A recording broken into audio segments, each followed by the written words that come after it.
everyone, welcome to episode 8. This week we are looking at the different cameras I use, some of the technical aspects of what goes into making these episodes, from software to hardware, the process involved, and to show you how I get the end result. Let's go!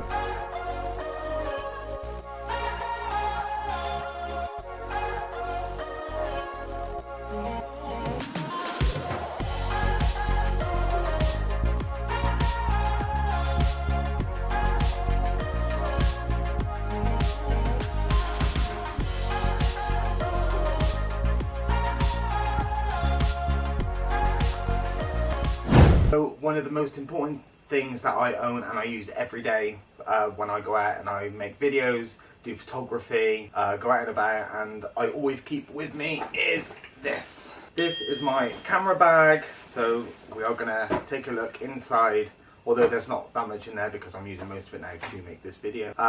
So let's take a look inside. So the bag, at the moment, I have this lens. This is a Sigma autofocus. It's originally for a film camera, but it works perfectly well on digital. It is a 80 to 35 f4 to 5.6 aperture, I believe.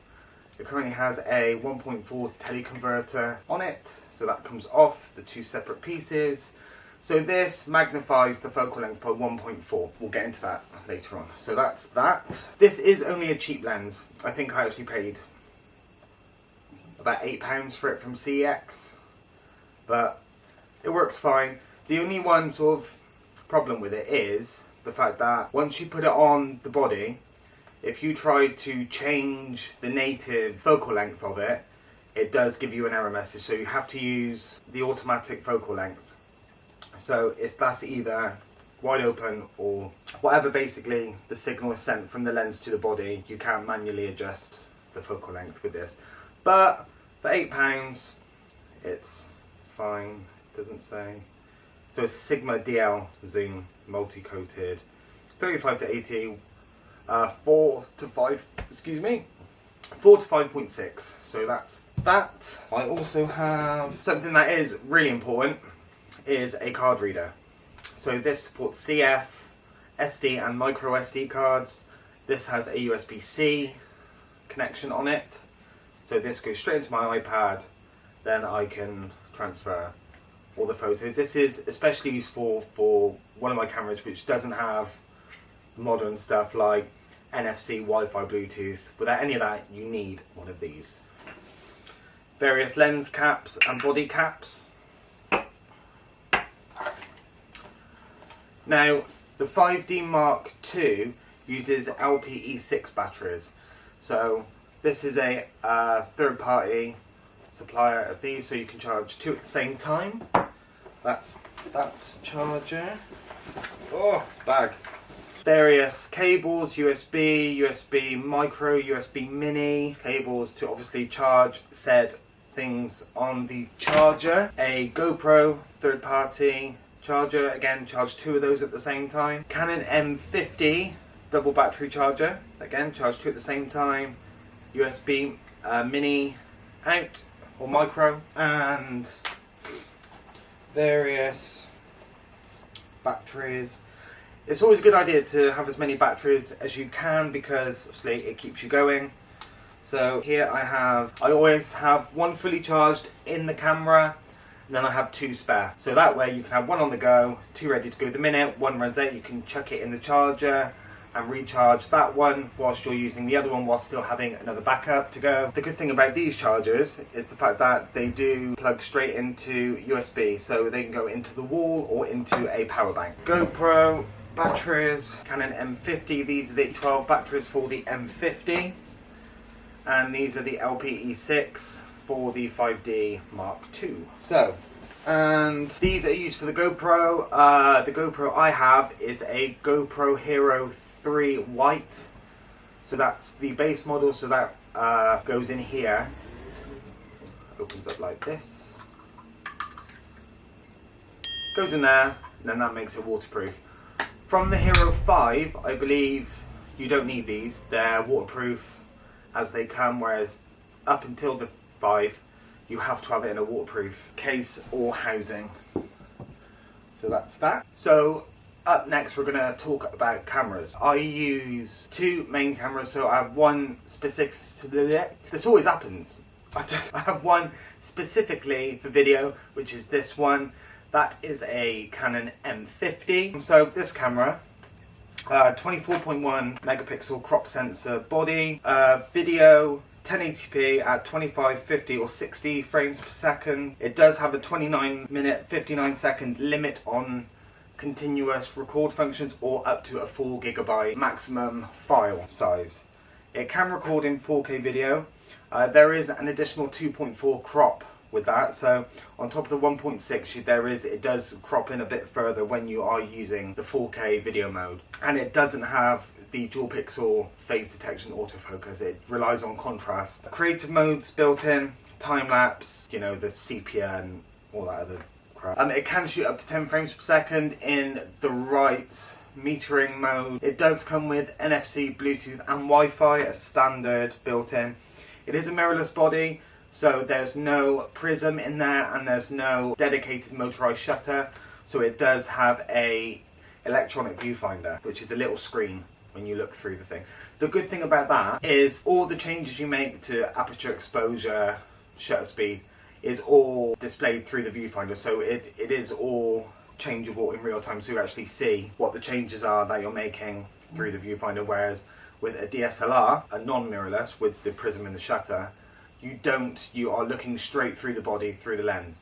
You do not see the relevant changes you're making through a traditional DSLR. The M50, it comes with the Digic 8 processor. Features of the M50 comes with a inbuilt low pass filter, integrated sensor cleaner.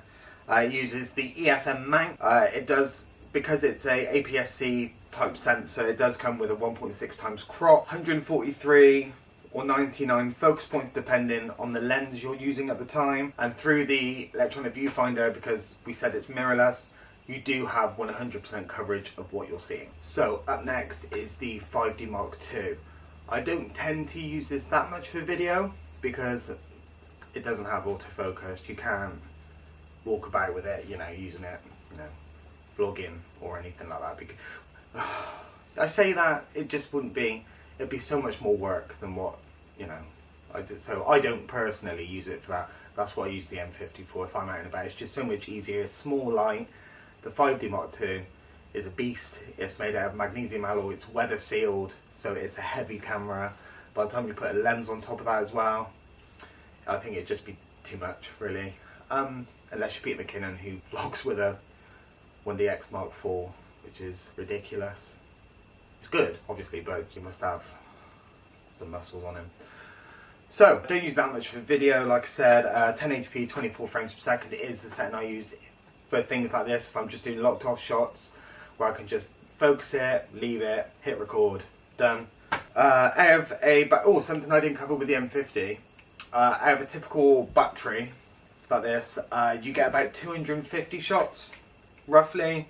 So you need extra batteries for that because it won't last a whole day, nowhere near. With the 5D Mark II, with the LPE6 batteries, which is this one, 900 shots off a single battery, so easily last you a whole day unless you're machine gunning it, which you wouldn't with that, because, which brings me on to my next point actually. 3.9 frames a second, so not fast, no good for sports, wildlife. It's okay for the odd shot, you know, if you want to take a photo of something, but not that great for that sort of use.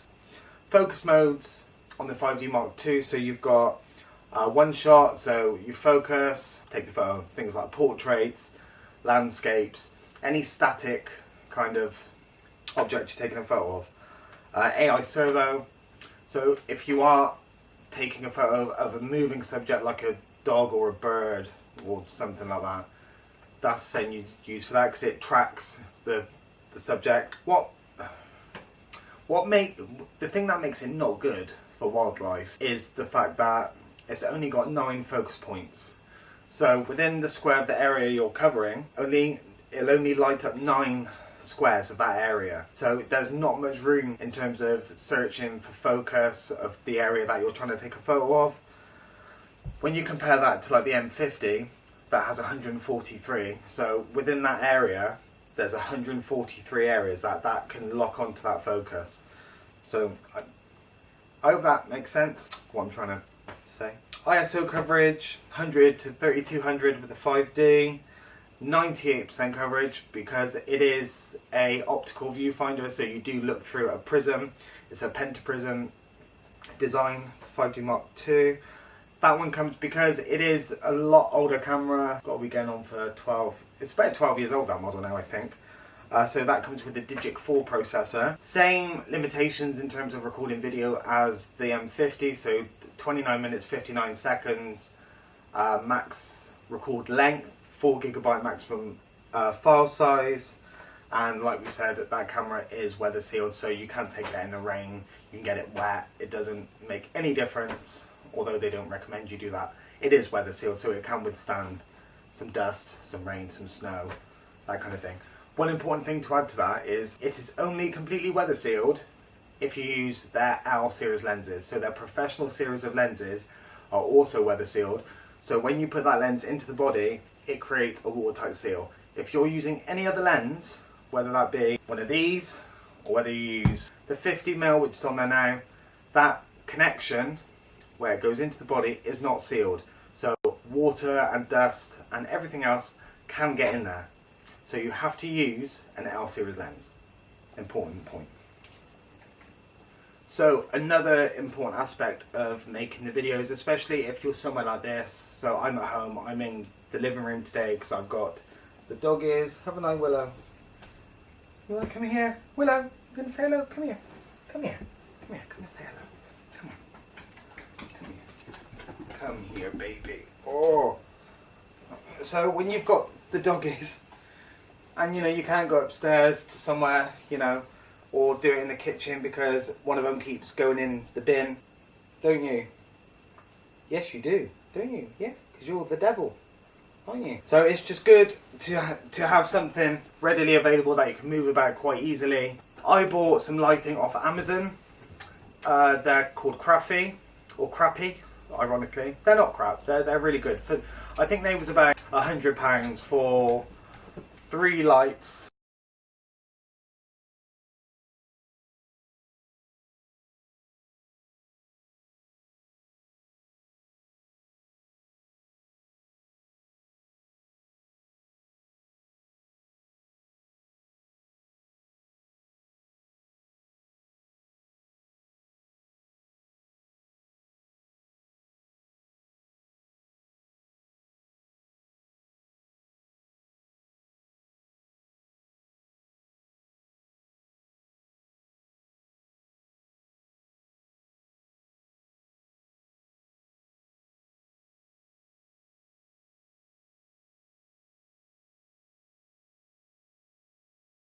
The controller opens up like this, so you have the little antennas.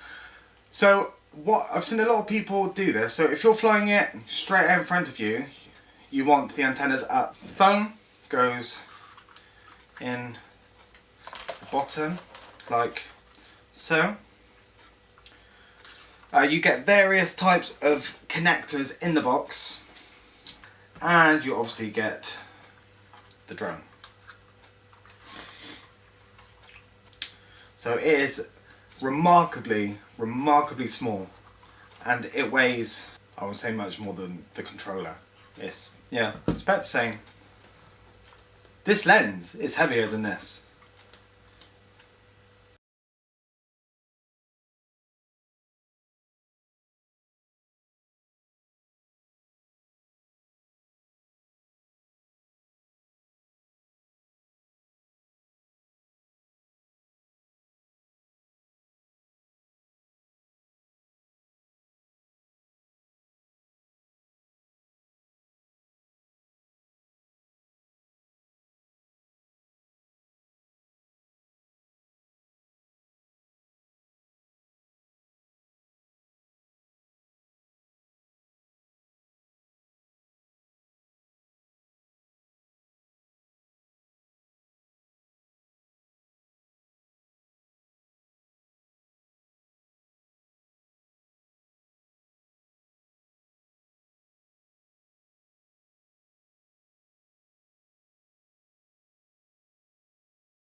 Ladies and gents, this is the moment you've waited for.